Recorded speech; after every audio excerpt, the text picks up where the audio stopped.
With Stephen Colbert's upcoming exit from late-night TV, we decided to steal one of his bits and ask ourselves one of the questions from his famous Colbert Questionnaire. Specifically, have you ever asked someone for an autograph?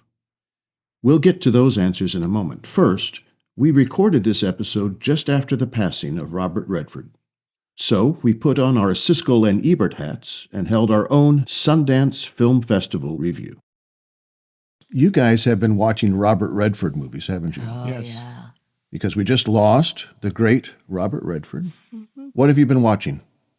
My favorite action movie, Butch Cassidy and the Sundance Kid. And then we watched Jeremiah Johnson and The Natural so far. Yeah. Oh, The Sting. That's the other one we watched. Oh, yeah, we watched The Sting too. That's Also, my favorite. See, I'm trying to think what isn't my favorite. I realize it's a limiting statement, but... Well, one that I don't like is Indecent Proposal. Oh, yeah, that's not... I didn't think the character was good. I didn't think the concept was good. Yeah, No, I I'm did. not so keen on that one. I just watched Waldo Pepper, the great Waldo Pepper. Also George Roy Hill. If you ever want to watch Robert Redford crash through a barn, this is the movie for you. The one I really liked, I think my favorite Robert Redford movie was 3 Days of the Condor, or All the President's Men. All the President's Men. But 3 Days of the Condor, the only aspect of it I didn't like is that the love scene was not set up well. Watching it today, it feels like it's more assault than consensual. But everything else, it was intelligent all the way through. And of course, it starts and ends with the Salvation Army. Our next on the list is Out of Africa. That's the score that beat Bruce Broughton's Silverado. Oh, really? Sorry. Yeah. I remember talking to Bill about it. I said, the Academy Awards. He said, that's all politics anyway, which I understand more. It's not just a sour grape statement. Every time Out of Africa is mentioned, that's what he talks about. That's what I talk about. That's right. Broughton, as you do, apparently. The scene where he's washing her hair is extraordinary. Do you like that? Well, I like the poem that he quotes. I like the poem too. I thought the delivery was a little Forced? prosaic. I say forced. He says prosaic. Well, the great emotion in that scene comes from her face, Yes. right? She's amazing. But it caused me to go and look up the poem. It's called The Rime of the Mariner. Oh, is that the one he The Rime of the Ancient Mariner. And he gives parts of it, but the line that gets my attention is, he prayeth well who loveth well, both man and bird and beast. And it's just it's an environmental note. Yeah. So, Robert Redford. yeah.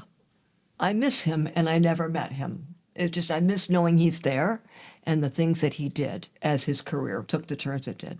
So we'll talk about some autographs that we do have. I have one here that I'm saving for an episode of its own because it's a Paul Harvey story. And sometime we'll see an episode called The Rest of the Story. Good day. So are you an autograph hound? Rob, you've brought a Bible. I have one autograph. We're going to start with the Bible. And Good one. Wait. It's St. Paul. Yes. And over 1 Corinthians 7, he says, to Rob, always stay the way you are. That's right. That's a joke for seminary students. Yeah, I have Eric Ball's. He's a Salvation Army composer, Of some brass note. band composer. Yes, he's one of the greats.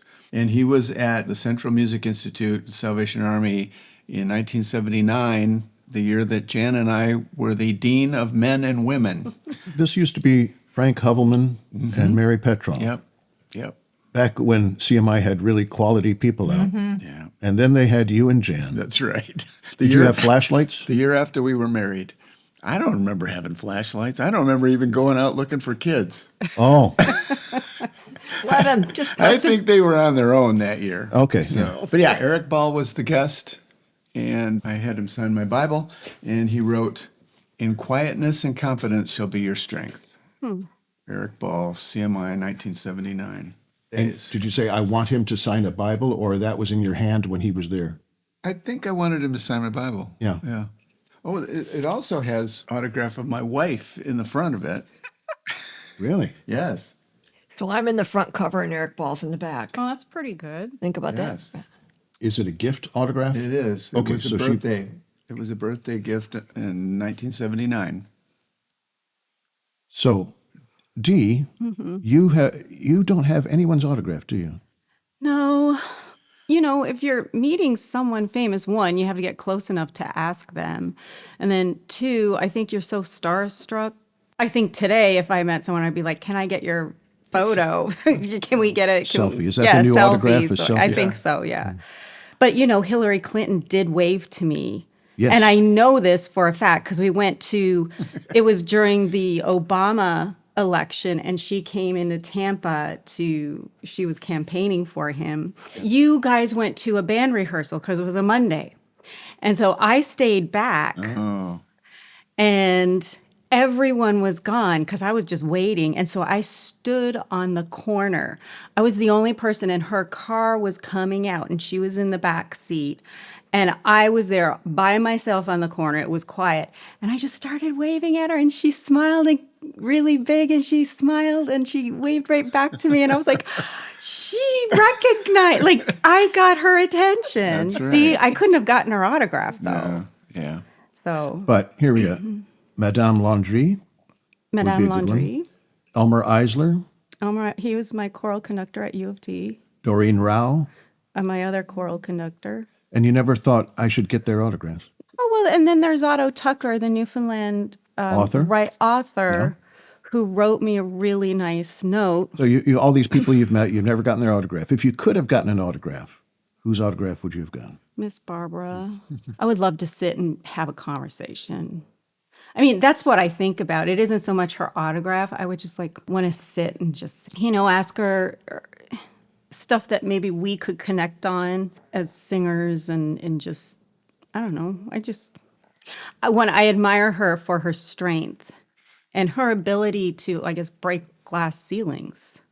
And she didn't apologize for doing what no one had done before and saying, I can do this. I don't care what you say, and doing it. And then getting labeled as being difficult or whatever because she did the same thing a man would do and nobody would question a man for doing it. But she was a woman. If I had a mentor, she's the one I would want her to be my mentor. That's good. So, and then, because Jim kept asking me all this stuff, and so I said, okay, because he said someone in history. I said, Ella Fitzgerald. And then I said, I guess Ruth Bader Ginsburg, because the things that are important to me are strong female examples who broke misconceptions or perceptions of women having a certain role and staying in their place and then challenging that. Those are the things that are important to me. That's good. When I was a kid, I had an autograph book. Is that what you have in front of you? This is it. This is from 1963, so I was 9 years old, and I took it with me to CMI, Central Music Institute, Salvation Army's territorial camp in the Central Territory. And so I got an autograph my brother would like because I got Irwin Fischer, CMI, August 1963. That was amazing. He was, if you don't know him, he was a composer. He was the organist for the Chicago Symphony, and he came to CMI every year to teach a composition class and to swim across the lake, which is what we all went down to watch him do. And he was kind to me. If you have me in a composition class, that requires kindness on the part of the instructor. And he was kind to me and encouraging, though you'll know I have no talent in that area. You were in his composition class? I was. Jim Kerno was in his composition there you class. go. Bill Himes was in his composition class. I can't explain it. Jerry Schultz was in his composition Jim Chain was in Jim it. Chain, yes. Yes, and didn't you oversee or do the boat when I did he the was, safety row across. I was in the when he boat was while he swimming? swam across Yeah, Center Lake, right. and I was completely nervous. I thought I was going to hit him with the oar. Well, sure. It was a rowboat, and I just thought, well, I've got to stay this far away, but what if something happens? And he says, nothing's going to happen. I was honored that year. So you were in his composition class. It was because Do you have specimens of the work that you I did used there? to, but honestly, they weren't worth keeping. I was in his composition class because I was good at theory, and that was where you went if you tested out of theory. So I understood the dynamics of it all, but the creativity of it, that never entered my brain. So this is where I thought my autograph was unique and forgot about Rob's, because I also got, this is 1963 and I'm a little kid, Eric and Olive Ball's Very good. autograph in my autograph book, August of 63. If I'm usually going to get an autograph, it's going to be at a book signing. I don't go up to people and ask for their autograph. Yeah. That is not my personality. But in book signings, I've done that. And I've gotten to do a lot of those because of going to American Library Association conventions and being exposed to lots of really great people. The tragedy is that two of my favorite humans on the earth are the ones that I didn't get the autograph from, the people that got away. And one of them was Desmond Tutu, who we went to hear at the University of South Florida. I wish I had waited in that line. Thousands of people. There were thousands. Just to be in his presence was an astounding thing. And he's fairly timely right now in how he approaches the world. For people who don't know, he was the chairman of the Truth and Reconciliation Commission in South Africa. He was appointed by Nelson Mandela. And that task of bringing people together after apartheid had to be overwhelming. I mean, the whole process. One more person whose autograph I missed at a book signing. We were at American Library Association, and Rob came over to Orlando for this, and it was John Lewis, who has been one of my heroes forever. And he was there because he wrote graphic novels it was called March, and it was about the civil rights movement. And so he's writing them for younger people to tell them the history of the civil rights movement. And he was there to talk about one of his books. And we were in a pretty small room, not huge. We could have walked up and met him, but I was too much in awe, and I just stood back and observed. So I missed that signature. A moment missed. I was watching a video the other day, and it was Harrison Ford walking in a city. And then there's some guy who decides he's going to get a selfie with Harrison Ford. So he just kind of approaches him, calls him Indy. Not the best tactic, calls him Indy, and Harrison Ford just takes a dive away. He's not being rude. What this person was doing was something for himself, and he's using Harrison Ford for it. I know. Right? If you see someone in a restaurant, if you see someone walking down the street who's a famous person, just let them be. Otherwise, you're just trying to get a piece of them for you. They want to have their own life. I saw someone walk up to Willem Dafoe, not knowing who he was. And it was just kind of a man on the street sort of interview the guy was doing, and he had Willem Dafoe right in front of him and had no idea who he was. So what do you do? I'm an actor. Oh, do you get much work? Stuff. Yes, I do. But he was fine with it. He was kind of amused by his anonymity right on camera. Do you have another book there? Well, this is my ultimate. If you've listened to previous podcasts, you know that Jane Goodall was one of my people that I would want to meet, have over for dinner, shall we say. Thanks to my niece, Carrie, who gave me the greatest gift here, I have a book by Jane Goodall called The Chimpanzee's Love, Saving Their World and Ours. And Carrie got Jane Goodall to sign it for me and gave it to me as a gift, which it always sits out in our living room because it's Jane Goodall. it's Jane Goodall and it was Carrie. She would know how important that would be to me. I've heard Jane Goodall speak in person, but it wasn't the kind of event that I could go and have her sign a book. This was a special thing that Carrie and Patty, her mom, went to, and she brought me this book. Yeah. So it's it is a valuable gift to me. I'm going to give you this one quote from this book. I think it kind of fits for life today. Every individual matters. Every individual has a role to play. Every individual makes a difference, and we have a choice. What sort of difference do we want to make? Which is her philosophy. We all make a difference. We can all do something. Yep. It's good. Here's a book called The Exception to the Rulers, Exposing Oily Politicians, War Profiteers, and the Media That Love Them by Amy Goodman. I just thought thought of that. I forgot that we stood in line to. Amy We Goodman. did. Was it at Eckerd College? Yes. Yes. I think Yeah, it was. yeah. She was speaking. And so what did she put in the thing? Dear Jim and Deanna, Democracy Now! Yeah. Well, obviously that's an historic reference.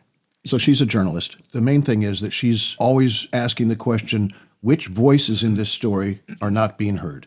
So she looks at the mainstream media and how the story is being covered, but she always knows, well, there's more to the story than that. So she goes after the things that maybe not everyone knows about. She's been arrested a number of times.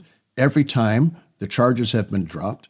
And on occasion, she's able to get some recompense for what had happened. She was arrested in the 2008 Republican National Convention. There were anti-war protesters outside, so she goes to interview them, see what's going on with the protesters and that. And so she's arrested because she appeared on one of the videos, and someone, this was in Minnesota, St. Paul, Minneapolis, so she's arrested because she's viewed as a protester, so she's part of the problem. Charges are dropped. She's arrested because she's only telling one side of the story. Okay, but she's interviewing the protesters to find out what their point is, and so she's arrested for that. And the result of that was a $100,000 settlement, and also the police forces and the Secret Service had to go through training about people's rights, First Amendment rights. Yeah. You know, Well, so much for that. Need to do that again.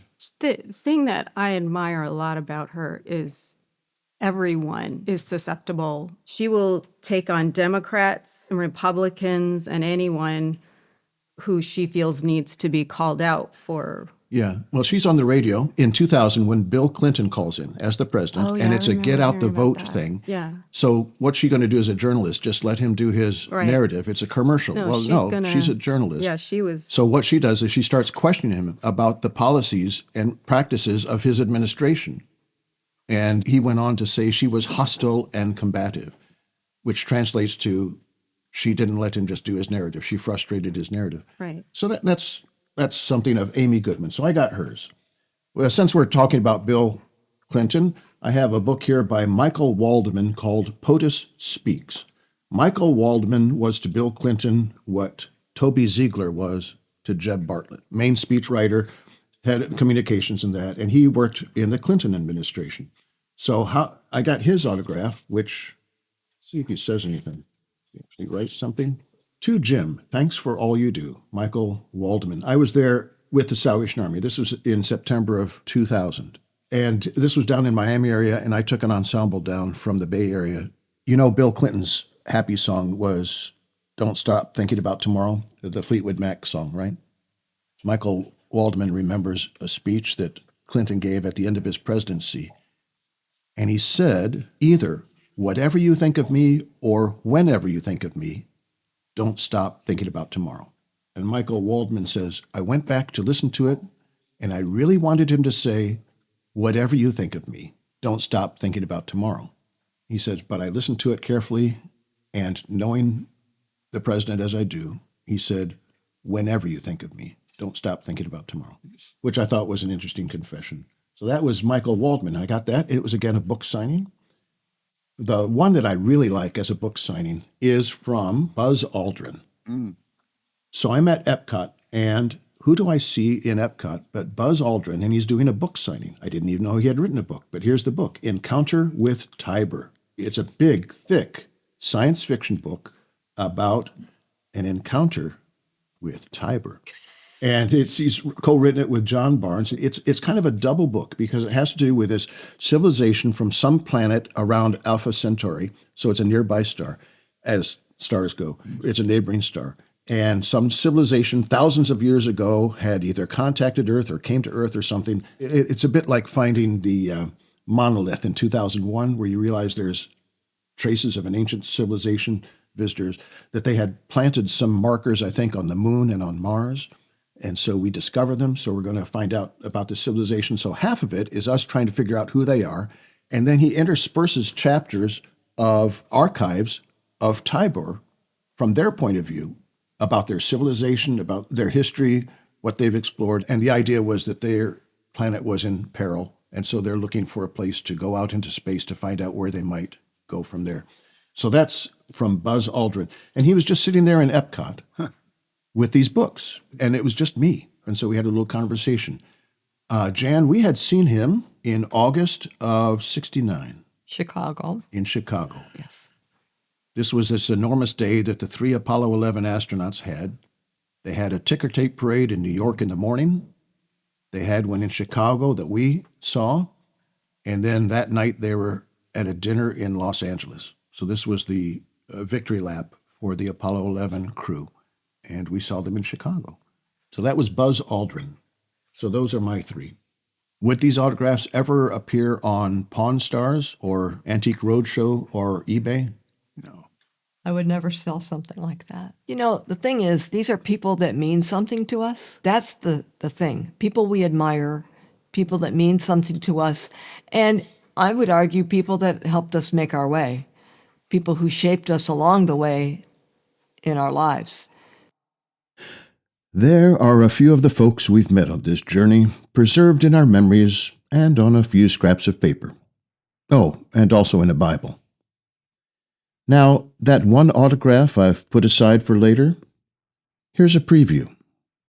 It was a typical September day in Tampa, Florida, high near 90, mostly sunny, chance of rain in the afternoon. Inside the federal courthouse on North Florida Avenue, a man stood to address the court. Moments later, the judge would read the sentence of time served. But who was that man, and what did he say to the court, and how did I get to know him? For that story, I'm going to need some help.